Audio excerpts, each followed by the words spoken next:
Well, Darryl Strawberry is now 47 years old. He spent 17 years with a fabulous, stellar baseball career, an 8-time All-Star, 4 World Series under his belt.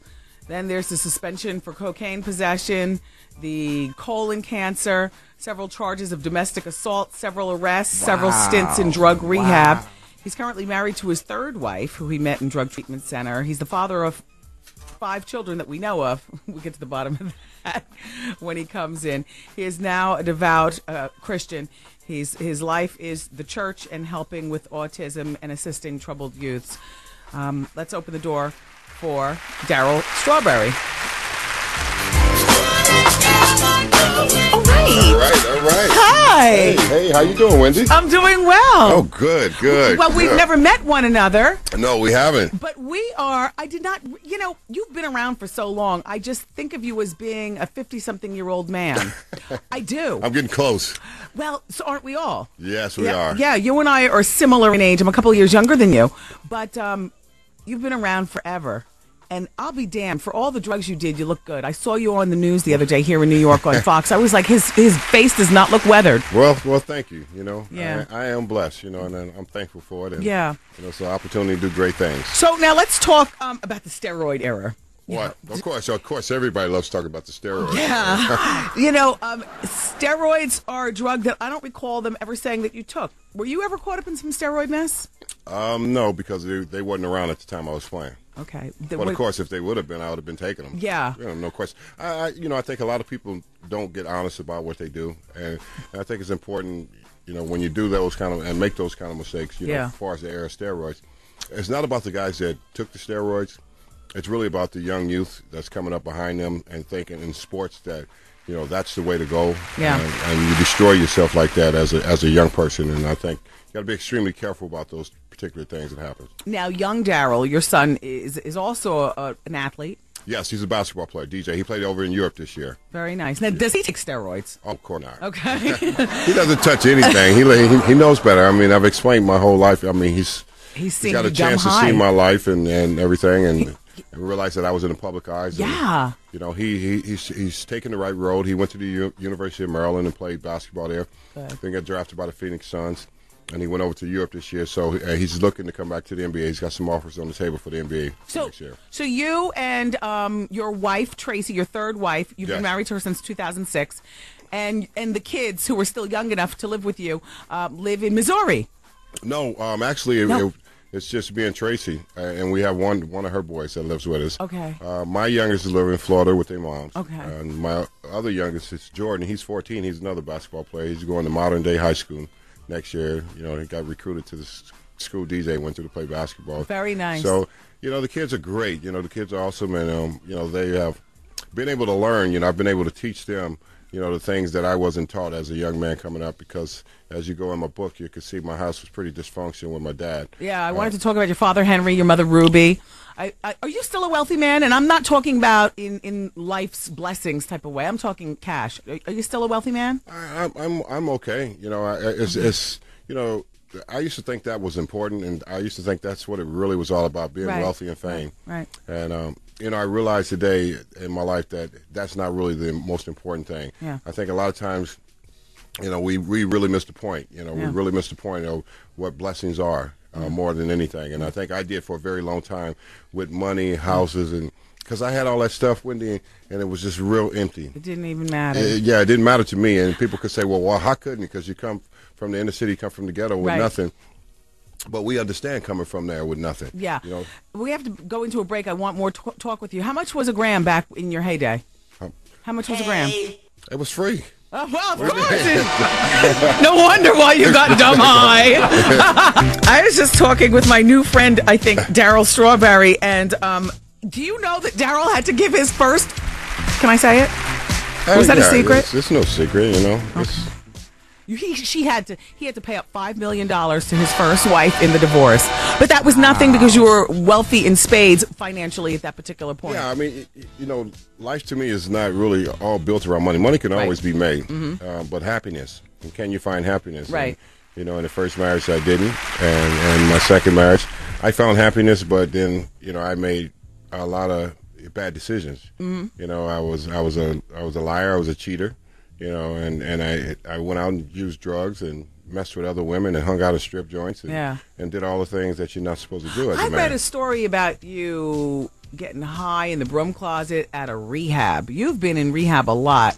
Did you used to get high in rehab? I never got high in rehab. Okay. I might have left the rehab and to get high. To go out and get high, but never on the facility. Now, how were you able to leave rehab? There was no locked gate or anything for a Darryl Strawberry type? There's no locked gate for anyone. I think you see what most people don't understand, when a person, is addicted to alcohol, drugs, he has to get to that point where he has to surrender. That's right. He's got to come out of his own denial. Yeah. It's not about, what everybody else think. And until you reach that point and don't come out of that, you're going to continue to drown yourself and be lost in alcohol and drugs or whatever it may be for yourself. Were alcohol and drug abuse big in baseball at that particular time, but only you were one of the unfortunate ones that really got caught out there?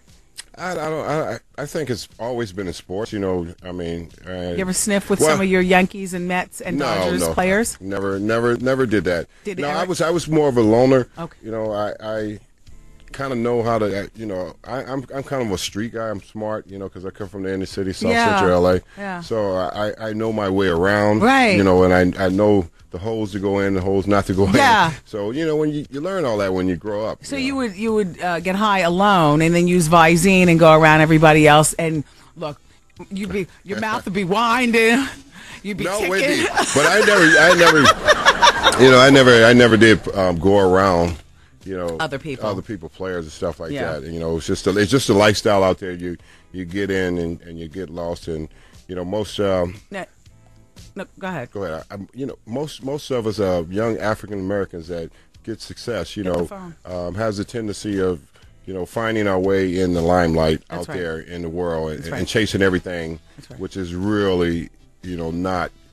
Really nothing but a dream. Right. When we chase our dream, we get caught up into this fast lane of life, and it's a false image. It's a very seductive life, though. Now, you have also been accused of assault and battery. You beat women.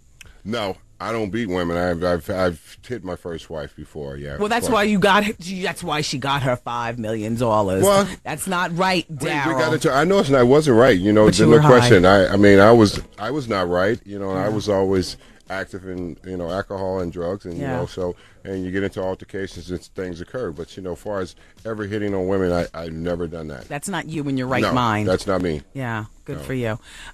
Well, you and your wife Tracy have been married for quite some time, and you met her while you were in rehab. No, that's not true. That's what they say. Well, we met at a recovery convention. Oh. And that's Narcotics Anonymous. And, wow. And she's in recovery, and she was already, on her way in recovery when we met, and I was just coming back in, and we met, and we went from there. We went from that point. She's someone that understood me and understands the struggles. And what I noticed about Tracy happens to be a white woman, blonde hair, blue eyes. We talk color here on the show. Okay. But Tracy and you look like you're in the same age group, like you didn't marry some 22-year-old chippy. Which you could have very well done. No, I was pretty much tired of the life of marrying something like that. Yes. I wanted a strong biblical Christian woman, which Gotcha. she is, and someone that was dedicated to God and dedicated to moving in a different direction. And she's that type of person. And we met and we came together as one. And then we wanted to do God's will. It's great when you want to do the real purpose of life. And she is someone that wanted to do that with me. And I'm not all about colors because my first two wives were African Americans. Yes. So I know. I saw in the book. Yeah. So well, you might not be all about color, but the world is. So at some particular point, I like to mention when we talk black, white, Hispanic, and Asian here on the show, and it's not a racist thing. It's just acknowledging a race thing. And that's all good. Yeah. I'm all for, my race and what, what it means. I wanted to tell everybody that this book is called Straw, Find My Way. It's Darryl Strawberry's story.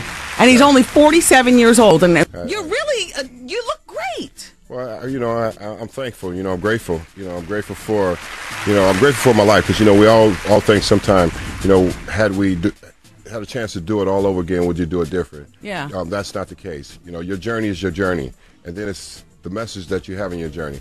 I always understood that, God don't make the mess; He cleans up the mess in our life. Yeah. And that's what has happened to me, and that's why people could say the way I look today and what I do today is you look terrific. It's about helping others and giving back and being an inspiration to others. And this is what the book is all about to folks, that comes from areas like I did. Is just don't quit, because you never know what your purpose is if you quit. This is terrific. Who has a bigger nose, by the way, Darryl Strawberry or KRS-One?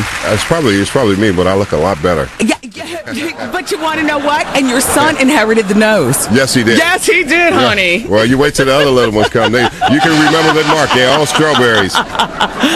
Oh, it's a pleasure to meet you, all right, Darryl. you too, Wendy. Happy Pleasure. Father's Day next month, I know, in June. I'm going to say it now. Thank you so much for the book for my father. He's You're a big welcome. fan. You're so welcome. And everybody go out and pick up Darryl's book, and we can consider ourselves friends now. Well, you got it, Wendy. God bless you. Okay, thank you, Darryl. You too. Bye-bye. Bye.